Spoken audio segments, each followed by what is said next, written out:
హిందీలో సామెత ఉంది, నాచినాయే ఆంగం తేడా అని. అంటే నాకు డాన్స్ రాకపోతే కింద ఏదో నేల బాగాలేదు, అంతా ఒడిదుడుకులున్నాయని, ముఖం బాగాలేదు అద్దం బాల కొట్టుకున్నట్టు.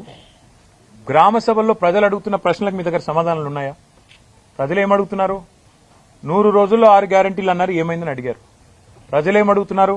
రుణమాఫీ సంగతి ఏమైందని అడుగుతున్నారు. రైతు బంధు ₹1 ఇప్పటిదాకా వేయలేదు, మీ ప్రభుత్వం వచ్చినాక ఎందుకు వేయలేదు అని అడుగుతున్నారు.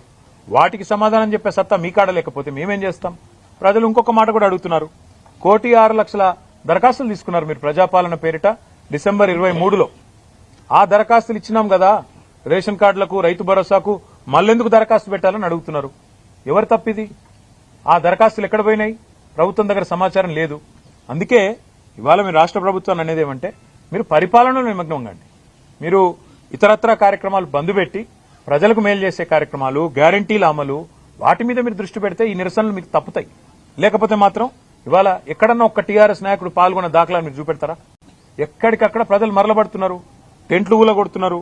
రేపు ఇదే తీరుగా కొనసాగితే గవర్నమెంట్ ను కూడా ఏదో దశలో ప్రజలు వాళ్ళు ఖచ్చితంగా